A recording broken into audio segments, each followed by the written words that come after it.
So I have a I have confession to make. confession to make. I only I recently only learned how recently to learned how drive, to drive. and it was really hard. I was really Now, this wasn't an older brain this thing. older Do you remember what it brain was thing. like when you first Do learned you how to drive? remember When every decision you when made we- was so conscious it's- and deliberate? I'd come home from my I lessons could- completely my wiped out lesson mentally. completely wiped out. Now, as a cognitive scientist, I know that this is because I was using a lot of something called executive function. Executive function is our amazing ability to consciously control our thoughts, emotions, and actions in order to achieve goals, like learning how to drive. It's what we use when we need to break away from habit, inhibit our impulses, and plan ahead. But we can see it most clearly when things go wrong. Like, have you ever accidentally poured orange juice on your cereal? Or ever start scrolling on Facebook and suddenly realize you've missed a meeting? Or maybe this one's more familiar. Ever plan to stop at the store on the way home from work and then drive all the way home instead on autopilot? These things happen to everyone, and we usually call it absent-mindedness, but what's really happening is we're experiencing a lapse in executive function. So we use executive function every day in all aspects of our lives. And over the past 30 years, researchers have found that it predicts all kinds of good things in childhood and beyond, like social skills, academic achievement, mental and physical health, making money, saving money, and even staying out of jail. Sounds great, doesn't it? So it's no surprise that researchers like me are so interested in understanding it and figuring out ways to improve it.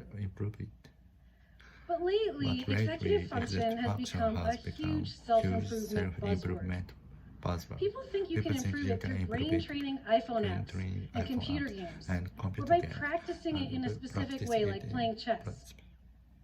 And researchers are trying to train it in the lab in the hopes of improving it and other things related to it, like intelligence. Well, I'm here to tell you that this way of thinking about executive function is all wrong. Brain training won't improve executive function in a broad sense because it involves exercising it in a narrow way, outside of the real-world context in which we actually use it. So you can master that executive function app on your phone, but that's not going to help you stop pouring OJ on your Cheerios twice a week. If you really want to improve your executive function in a way that matters for your life, you have to understand how it's influenced by context. Let me show you what I mean. There's a great task that we use in the lab to measure executive function in young children called the dimensional change card sort.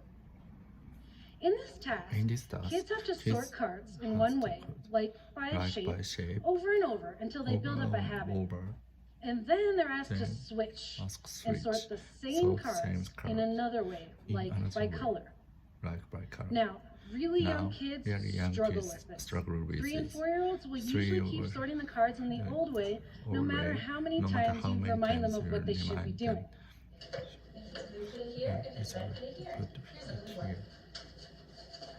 Okay, so now we're going to play a different game. We're not going to play the color game anymore. Now we're going to play the shape game. And in the shape game, all the stars go here, and all the trucks go here. Okay? Stars go here, trucks go here. Where did the stars go? Where is the star go here? And where did the trucks go? Where is the trucks? Excellent. Okay. Stars go here, Stars go here, trucks go here. Here is the truck. Stars go here, Trucks go here. Here is the sun.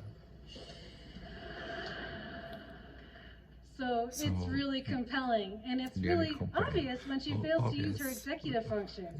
But here's the thing, we could train her on this task and others like it, and eventually she'd improve.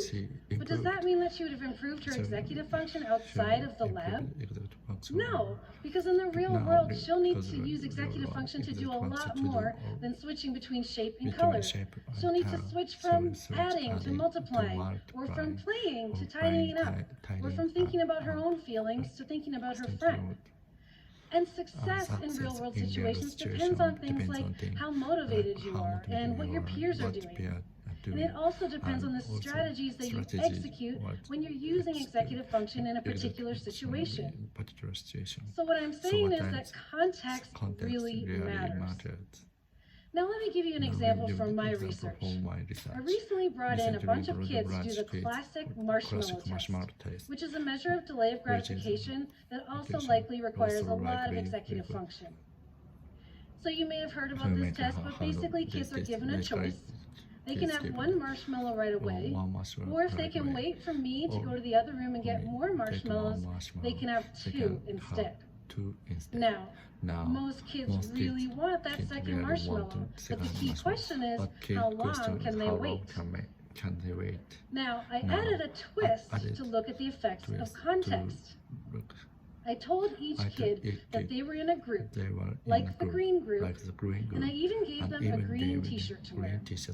And I said, your group waited for two marshmallows, and this other group, the orange group, did not. Or I said the opposite. Your group didn't wait for two marshmallows, and this other group did.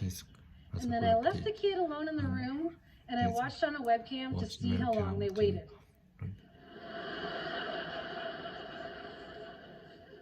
So what I found was that kids who believed that their group waited for two marshmallows were themselves more likely to wait. So they were influenced by a peer group that they'd never even met. Pretty cool, isn't it? Well, so with this result, I still didn't know if they were just copying their group or if it was something deeper than that. So I brought in some more kids, and after the marshmallow test, I showed them pictures of pairs of kids, and I told them one of these kids likes to have things right away, like cookies and stickers, and the other kid likes to wait so that they can have more of these things. And then I asked them, which one of these two kids do you like more, and who would you want to play with? And what I found was that kids who believed that their group waited tended to prefer other kids who liked to wait for things. So learning what their group did made them value waiting more. And not only that, these kids likely use executive function to generate strategies to help themselves wait, like sitting on their hands or turning away from the marshmallow, or singing a song to distract themselves. So what this all shows is that it's just how much context matters. It's not that these kids had good executive function or bad. It's that the context helps them use it better. So what does this mean for you and for your kids? Well, let's say that you want to learn Spanish. You could try changing your context and surrounding yourself with other people who also want to learn. And even better, if these are people that you really like. That way you'll be more motivated to use executive function. Or let's say that you want to help your child do better on her math homework.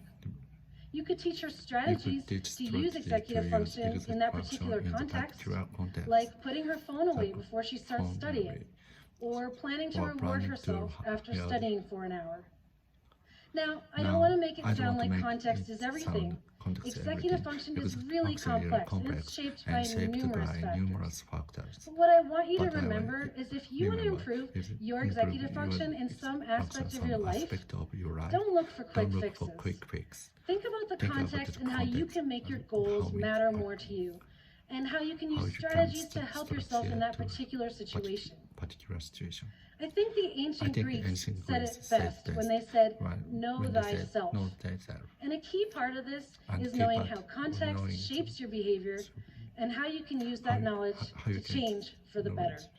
Thank you.